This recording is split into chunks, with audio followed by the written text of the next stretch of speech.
Koigar. Greetings, I am Tad Larkin, the lore master of Manda-LORE, and today I will be digging through the archives to elaborate on the Emperor's Hand, Mara Jade.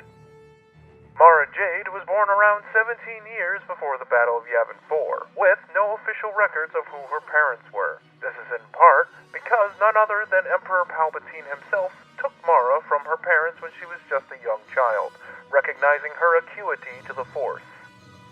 Palpatine raised the young girl and trained her as one of a small group of elite individuals who held the mantle Emperor's Hand. Mara received her training alongside the most elite warriors of the Empire, the Imperial Royal Guard, and became proficient in the arts of espionage and assassination. One of her most difficult tests was presented to her at age 14, where she was tasked to break into none other than Grand Moff Wilhuff Tarkin's private chambers without detection. She succeeded, and was soon dubbed Emperor's Hands by Palpatine.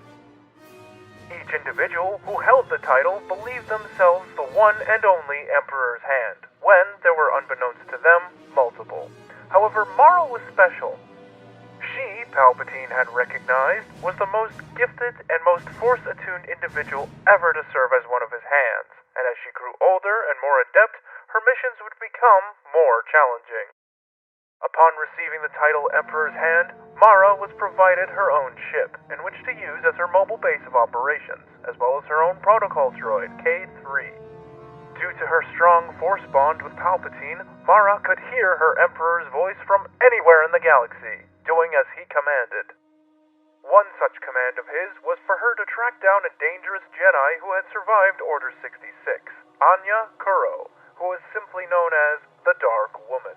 However, upon tracking her to Cofran 4, Mara was instructed to stand down, as Vader would now take over her execution. This incident caused a divide between the Emperor's Hand and the Lord Darth Vader, and for a period of time after the Battle of Yavin, Mara often spied on Vader and reported his doings to the Emperor, hoping that he would turn on him so she could defeat him and take his place by the Emperor's side.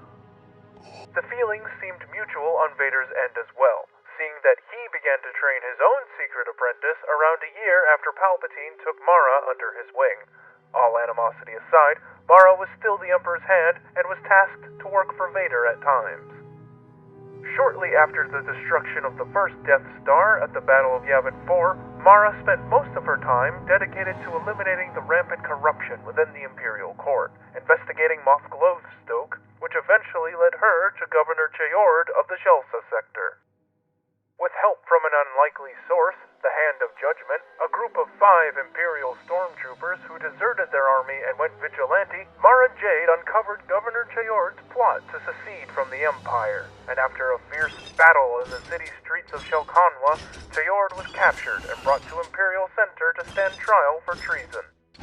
The Hand of Judgment, meanwhile, was about to be prosecuted by Darth Vader, when Mara stepped in and vouched for them, saying, "You have the entire 501st, certainly you wouldn't begrudge me for my Hand of Judgment." This wouldn't be the last time the Emperor's Hand worked closely with the Hand of Judgment, as later Mara would go on to investigate Governor Bitor Faruz of the Kandora sector for treason as well. With the Hand of Judgment's help, Mara Jade was able to uncover a plot involving a warlord from the unknown regions, Nuso Esva, who held Faruz's family captive, forcing him to open negotiations with the Rebel Alliance. Mara was able to free Faruz and his family, while the Hand of Judgment fended off Esva's forces on the ground, just in time for the Imperial fleet to destroy Esva's navy.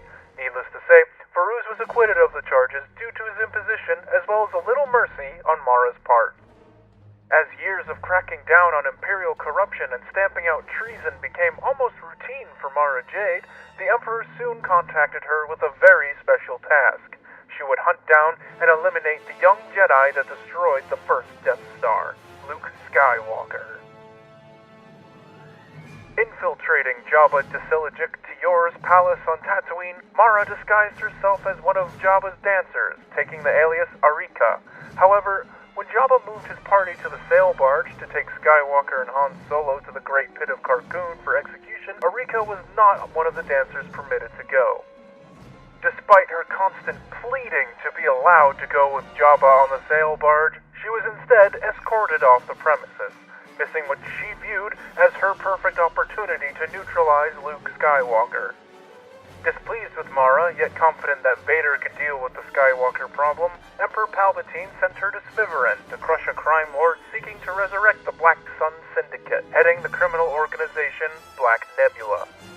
The mission was a success, and as a result, the Emperor awarded Mara some much-needed vacation time. However, it would end up being no holiday for Mara, as, during one of her attempted Force connections with her master, she saw his death at Endor, his last command to her being, "You will kill Luke Skywalker." Devastated by the loss of her master, who she revered so much and owed all of her success and social standing to, she basically lay in a depressed state for days. That was until agents belonging to Imperial Security Director Isani Isard took her into custody. Isard was one of a few individuals within the Emperor's inner circle who knew of Mara Jade's role, and viewed her as a threat to her succession to the Imperial leadership, and imprisoned her. Mara soon escaped, though, and spent the following years on the run, and even had a brief stint with Black Nebula again. Wandering aimlessly throughout the galaxy, Mara found herself taking odd jobs, even riding with a swoop gang at one point. But Isard came for her one last time, and sent Lumaya, a Force-sensitive cyborg and former Emperor's hand, to bring her into custody. Lumaya and Mara Jade engaged in a fierce duel. However, she was no match against Lumaya's skills with her light whip, and narrowly escaped with her life, losing her lightsaber in the process. Around 6ABY on Varonat, Mara's luck began to change when, while working as a hyperdrive mechanic, she had a run-in with a big-time smuggler, Talon Card, and saved his life from a local crime boss. Impressed with her skills, Card offered Mara a job within his organization, and with her help, Card became one of the largest smuggling kingpins to fill the power vacuum left by Jabba's death years earlier. Setting up their base of operations on a backwater world called Merkur, Mara finally found some sense of belonging. That was until the events of 9ABY, when Grand Admiral Thrawn, leader of a unified Imperial remnant, made a deal with Card, which would allow him to harvest the native Ysalamiri for his schemes. Weeks later, the Wild Card, Talon Card's heavily modified Action 4 transport, picked up a derelict X-Wing with a struggling Luke Skywalker inside, after his brief struggle with an Imperial interdictor. Though Luke wasn't technically a prisoner, he was held on Merkur against his will, and when he escaped Card's compound in a skip ray blast boat, Mara was more than happy to pursue the one man who had taken everything from her. Very reluctantly, she eventually ended up helping Luke escape through the forests of Merkur, as well as helping his friends in a skirmish in Hilliard City. Later, Thrawn ended up seizing Mara for himself, employing her briefly as a spy in his struggle against the New Republic. However, he made two really big mistakes. His first was that he revealed to Mara that she was, in fact, not the only Emperor's hand, information that came as a major shock to her. Next, he double-crossed her. He captured Card in retaliation for Merkur. Mara had to, yet again, swallow her pride and work with Luke Skywalker, this time to spring Card out of Chimera's detention block. The New Republic from then on kept a close eye on Mara Jade, even imprisoning her at one point. However, she continued to work with Luke, hoping she'd get her chance to take vengeance on the young Jedi for killing her beloved Emperor. On Wayland, she assisted Luke, Han Solo, and Lando Calrissian, bringing down Thrawn's cloning chambers in the Mount Tantus facility, not before having to fight the crazed clone of Jedi Master Deruis Sabayoth, as well as the clone of Luke Skywalker himself, cloned from the hand he had lost on Bespin in 3ABY. Using her hatred and anger for Skywalker, Mara struck down the deranged Luke clone, thus technically fulfilling her Emperor's last command. Mara Jade was now free from her anger, as well as her servitude to a dead Emperor. As a parting gift for helping him defeat Sabayoth, Luke gave Mara his old lightsaber, the one that had formerly belonged to his father, Anakin Skywalker, and the one that he had lost on Cloud City with his hand, as well as offered her a spot in his future Jedi Proxium as one of his students. Mara couldn't take his initial offer, feeling too much like a charity case, and instead hooked up with a young Force-sensitive New Republic agent, Kyle Katarn, helping him broker information to the New Republic as well as teachings of the Force. The two also enjoyed a brief relationship with one another. When a reborn Emperor Palpatine unified the remnants of the Empire once again in 11 ABY, Mara refused to believe it was the real Palpatine and steered very clear of his influence.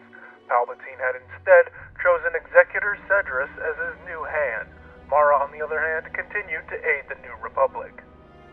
With most of the New Republic's efforts focused on eliminating Palpatine and the galaxy done, Mara traveled to the ancient Sith world of Dromon Kaas, where she freed Kyle Katarn from his allure to the dark side of the Force. Soon, a redeemed Kyle Katarn joined Luke's Proxium on Yavin 4, which Mara made frequent visits. At one point, Mara Jade and Lando Calrissian entered a business partnership, making them the owners of the spice mines of Kessel. Soon after, though, Mara went back to her smuggling roots as she became a representative to Talon Karrde's Smugglers Alliance. During her time in the Alliance, Jade procured her own ship, a heavily modified Sorusop star yacht which she named Jade's Fire, after rescuing the daughter of a wealthy industrialist from slavers. She soon tried the smuggling game for herself, keeping Karrde as a key contact. In 19 ABY, Grand Admiral Thrawn made a seemingly impossible return from the grave in the midst of the Ka'amas document crisis, which was bringing the New Republic to the brink of civil war. Mara was in the unknown regions at the time, investigating mysterious alien messages, tracking them to the planet Nirawan, where she lost all contact with Karrde. Luke Skywalker agreed to rescue her and went himself to Nirawan. Luke eventually located her. However, the two stumbled upon an outpost manned by blue-skinned, red-eyed humanoids, Chiss. They had found a fortress codenamed the Hand of Thrawn. During their infiltration of the base, they stumbled upon their worst nightmare, a clone of Grand Admiral Thrawn floating in a Spartai cylinder, as well as information surrounding the Empire of the Hand, Thrawn's own personal empire in the unknown regions, just waiting to spring an attack on the New Republic amidst Thrawn's return. To cover their tracks and save the New Republic, Mara Jade reluctantly remote-piloted the Jade's Fire into the Hand of Thrawn, destroying the outpost. The resurrected Grand Admiral Thrawn was soon exposed as an imposter, an actor in makeup. Mara and Luke retrieved a copy of the Ka'amas document from the Hand of Thrawn, and the Palean-Gaversum Treaty was signed soon after, ending the Galactic Civil War. It was on Nirawan that Mara and Luke realized their affection toward one another, and Mara promised Luke she'd marry him if they got out of there alive. And so they did, in a lavish ceremony on Coruscant, where Luke presented her with a gift, a new ship, the Jade Saber. The following years were spent with Luke training his new generation of Jedi Knights on Yavin 4, and Mara accompanying Mirax Terek on adventures. However, Mara Jade-Skywalker did not stray away from her Jedi destiny, and she eventually agreed to take on her niece, Jaina Solo, as an apprentice. On a diplomatic escort mission to Monor 2, Mara became infected with Coom spores, released by a Yuzon Vong agent, Nom Anor, and she would have died if she hadn't used the Force to suppress the spores and sustain herself. The spores left her severely debilitated, however she had to fight on, for the extragalactic Yuzon Vong had arrived, and were on the verge of tearing the galaxy apart. At the Battle of Dantooine, Mara had lost her precious ship once again. The Jade Saber was destroyed by Yuzon Vong forces before Luke Skywalker and Jacen Solo came to her rescue. The illness brought on by the Coom spores earlier in the war had ravaged Mara again. This time, she was saved by Vergere, a Jedi from the Old Republic, as her species' tears held healing properties that revitalized Mara and rid her of the illness. Soon after the disastrous Battle of Ithor, Mara discovered she was pregnant, and despite this terrible conflict many believed to be unwinnable, her child to term, and Ben Skywalker was born in 26.5 ABY. Mara continued to fight alongside the Jedi and New Republic to hopefully win the war and forge a better future for her son.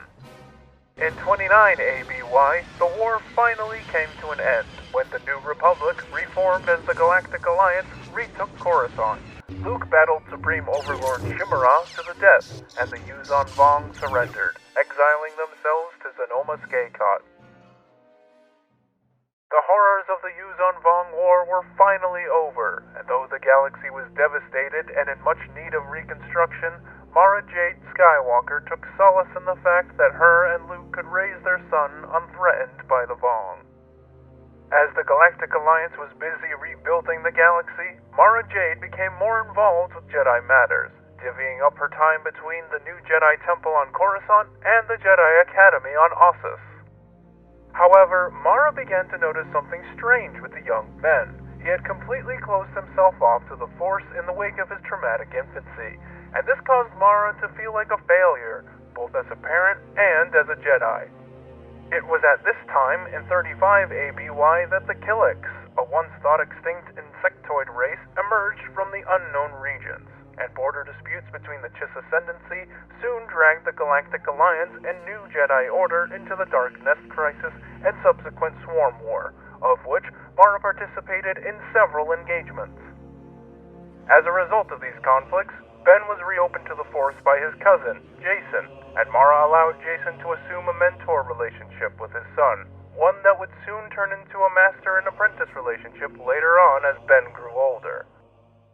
In 40 ABY, tensions between the Corellia system and the rest of the GA boiled over to the point of civil war, and Chief of State Kal Omas offered Mara a position as head of the Galactic Alliance Guard, or GAG, but she declined, and her nephew Jacen Solo accepted the position instead. Jacen was secretly under the influence of Mara's old rival, Lumiya, and as he fell deeper and deeper to the dark side, Luke and Mara became more weary of him, and disliked Ben going on raids with the DAG under Jacen's command. After investigating the scene of Tresina Lobi's murder, it was apparent to Mara Jade-Skywalker that Lumiya had indeed returned, and thinking she was after Ben, concentrated her and Luke's efforts on finding and eliminating her. She and Luke had several chances, each time engaging Lumiya in fierce lightsaber combat. However, Lumiya got away each time, and it wasn't until Ben discovered that Lumiya and Jacen were in league with one another that things began to fall into place for Mara. Jacen's behavior all made sense now, as it became apparent that her nephew had fallen to the dark side, and Mara was not gonna let another Vader rule the galaxy with an iron grip once again. She tracked him to Hapes, where he was meeting with his family, Tenel Ka, Queen Mother of the Hapes Consortium, and Alana Ka, a child he had fathered secretly and would stop at nothing to protect that secret, and as soon as he left, Mara sprung her trap. Jacen gave chase, however, he was no match for Mara and her stealth X-Fighter, and catching up with each other on Kavan, the two clashed. More than just sabers were exchanged on that fateful duel in the caverns of Kavan, as Mara equated the young tyrant to her former master. Jacen responded by stabbing a poison dart in her thigh, releasing deadly toxins into Mara's bloodstream.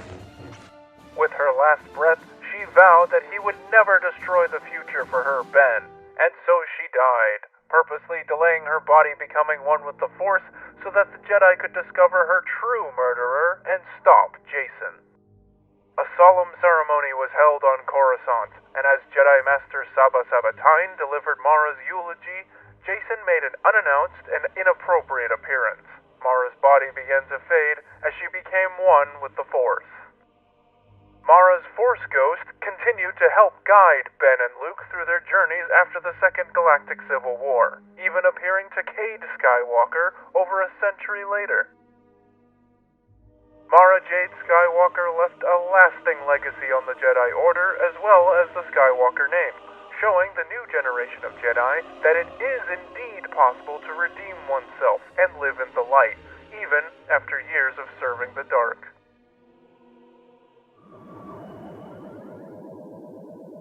This This ends my findings on Mara Jade-Skywalker. If you have any suggestions for future transmissions, don't be afraid to drop a comment. In the meantime, keep your comm channels open for future transmissions, and don't forget to subscribe. Tad Larkin, out.